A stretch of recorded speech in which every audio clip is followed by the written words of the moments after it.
దేవునికి స్తోత్రం కలుగును గాక. ప్రియ సహోదరి సహోదరుడా, ఈ టీవీ ప్రోగ్రాం చూస్తూ ఈ వర్తమానం వింటున్న ప్రియ సహోదరుడా సహోదరి, మీ అందరికీ నా నిండి వందనాలు, కృతజ్ఞతలు తెలియజేస్తూ ఉన్నాను. దేవుడు మిమ్మల్ని అందరినీ సమృద్ధిగా ఆశీర్వదించును గాక.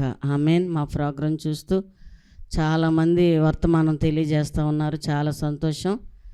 ప్రియులారా, యేసు ప్రభు ఆయన రక్షకుడు, దేవుడు వాగ్దానం చేసినటువంటి తండ్రి.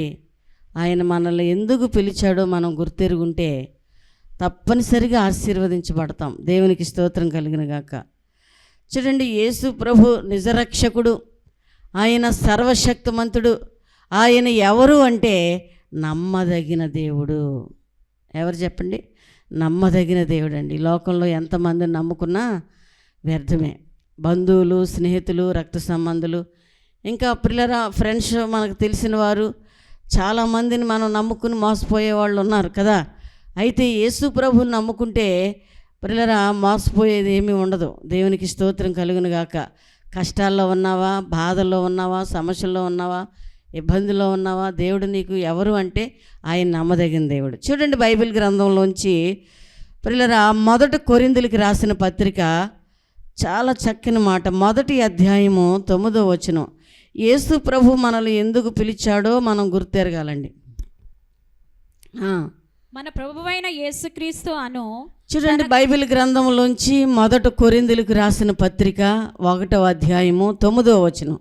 మన ప్రభువైన యేసుక్రీస్తు, మన ప్రభు అయిన యేసుక్రీస్తు తన కుమారుని సహవాసమునకు మిమ్మల్ని పిలిచిన దేవుడు నమ్మదగినవాడు. సహోదరులారా, చాలండి. దేవునికి స్తోత్రం కలిగిన గాక.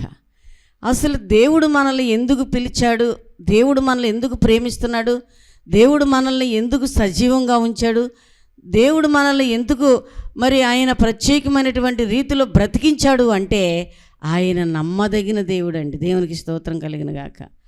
ఎందుకంటే ఆయన నమ్ముకోదగ్గ దేవుడు.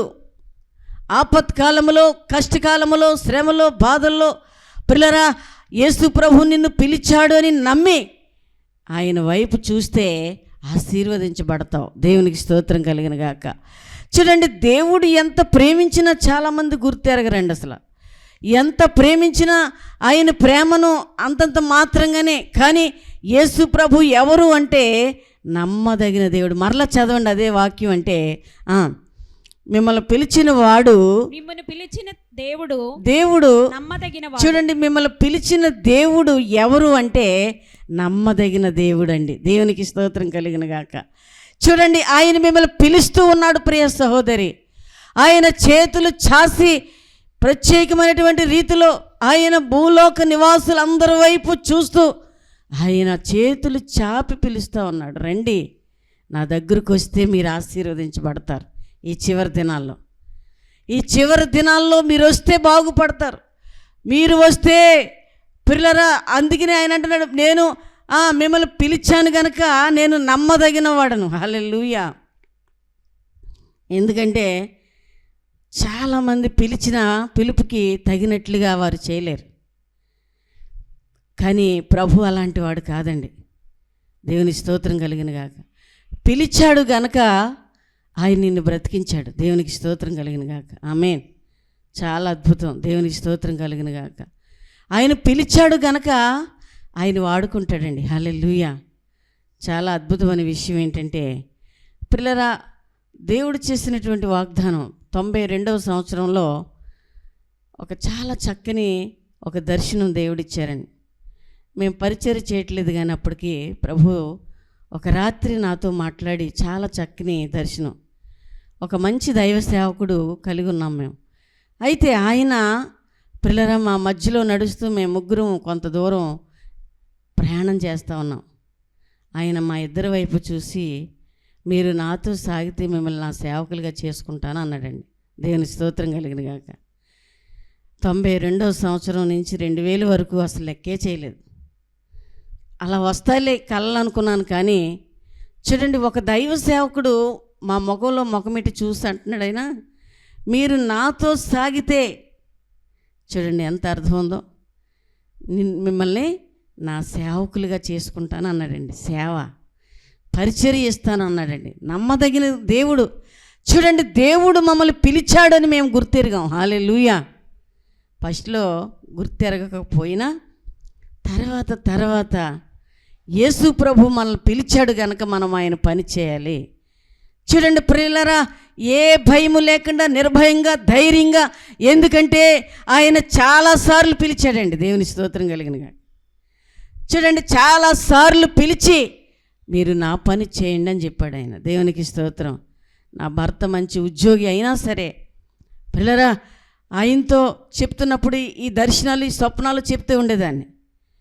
ఆయన అనేవారు, దేవుడు మనల్ని పిలిచాడు కనుక నీ ఇష్టమే నా ఇష్టం, మన ఇద్దరం కలిసి దేవుని పరిచర్య చేద్దాం. హల్లెలూయా. చూడండి, దేవుడు వాగ్దానం చేసిన వాడు. చూడండి, మనం చాలా చక్కని మాట 9వ వచనంలో, మిమ్మల్ని పిలిచిన వాడు ఎవరు అంటే నమ్మదగిన వాడు. తర్వాత చూడండి పిల్లరా, అక్కడే 26వ వచనంలో మనం చూస్తే సహోదరులారా మన పిలిచిన పిలుపును చూడుడి. చూడండి, మీలో లోకరీతిని జ్ఞానులైనను గనులైనను గొప్ప వంశము వారైనను అనేకులు పిలువబడలేదు గాని ఏ శరీరియు. చూడండి, దేవుని వాక్యం ఏం చెప్తుందంటే పిల్లరా, ఇందులో ఉన్న మాటలు చాలా మూల్యమైన విషయాలు ఇందులో ఉన్నాయి.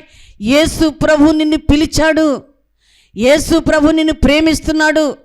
యేసు ప్రభు పిలిచిన పిలుపుని చూడండి. దేవుని స్తోత్రం కలిగిన గాక. ఎవరు పిలిచారంట? దేవునికి స్తోత్రం కలిగిన గాక. చాలాసార్లు తలుపు తడుతూ ఉంటాడు ఆయన. చాలాసార్లు దర్శనంలో స్వప్నంలో స్వరము ద్వారా తలుపు దగ్గర నిలబడి పిలుస్తూ ఉంటాడు ఆయన, స్వరము పేరు పెట్టి.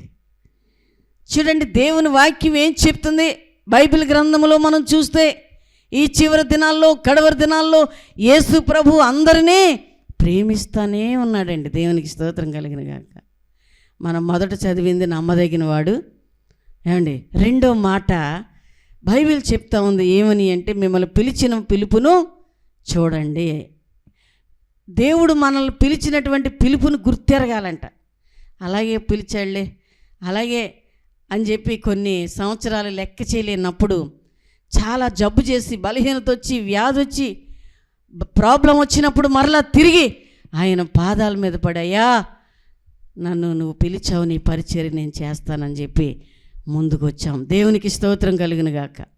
ఎందుకంటే ప్రియులరా, ఆయన వాగ్దానం చేసినటువంటి నమ్మదగిన దేవుడండి. కాబట్టి ఈ ప్రపంచంలో అక్కడేం రాయబడి ఉంది? గనులు ఉన్నారు, జ్ఞానమైన వారు ఉన్నారు. చదవండి. చూడండి పిల్లరా, గొప్ప వంశపు వారైనను జ్ఞానులైనను పిలవబడలేదంట. కానీ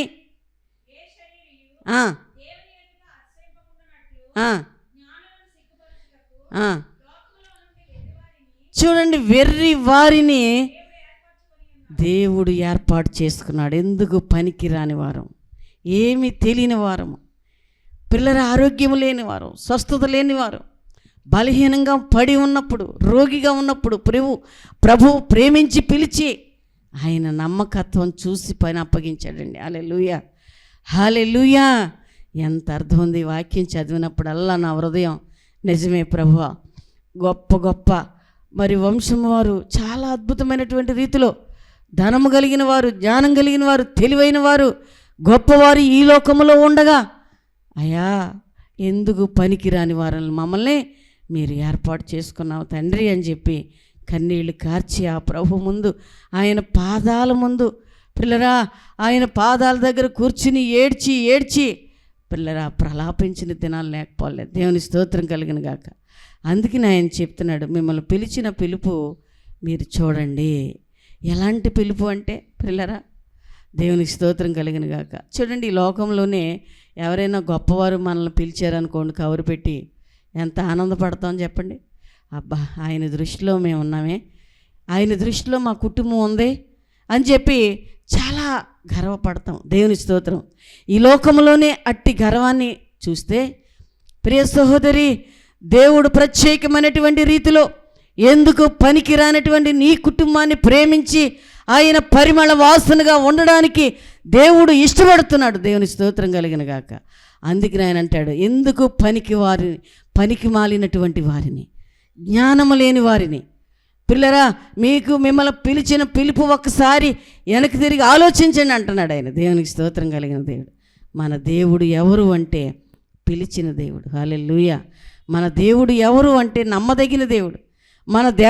మన దేవుడు ఎవరు అంటే మరి ప్రత్యేకమైనటువంటి రీతిలో ఆయన పేరు పెట్టి పిలిచేటువంటి నమ్మకమైన దేవుణ్ణి కలిగి ఉన్నాం. దేవునికి స్తోత్రం కలిగిన గాక. ఈ ప్రోగ్రాం చూస్తూ ఈ వర్తమానం చూస్తున్న ప్రియ సహోదరుడా, వాక్యం ఏం చెప్తుంది? ఆయన నమ్మదగిన దేవుడు. చాలాసార్లు నీ జీవితంలో మోసపోయావేమో, ఏ పిలుపు విని మోసపోయావో, కానీ దేవుడు నిన్ను పేరు పెట్టి ఇదిగో ఈరోజు నిన్ను పిలుస్తూ ఉన్నాడు. కాబట్టి ఆయన పిలుపును ఏం చేయాలి అంటే గుర్తెరగాలండి. దేవునికి స్తోత్రం కలిగిన గాక. ఆయన సన్నిధిలో నిలవడానికి పిల్లరా బైబిల్ చెప్తా ఉంది, ఆయన సంకల్పము చెప్పుని పిలుస్తాడంట. అందరినీ పిలవడానికి ఏమండి ఎంతమందిని పిలుస్తున్నాడు ఆయన అంటే పిల్లరా గమనించేవారేరి, అసలు ఆయన స్వరం వినేవారేరి, ఆయన సన్నిధిలో ఆయన పాదాల దగ్గర మరి నిలబడి ప్రార్థన చేసేవారేరి, కూర్చుని ప్రార్థన చేసేవారేరి.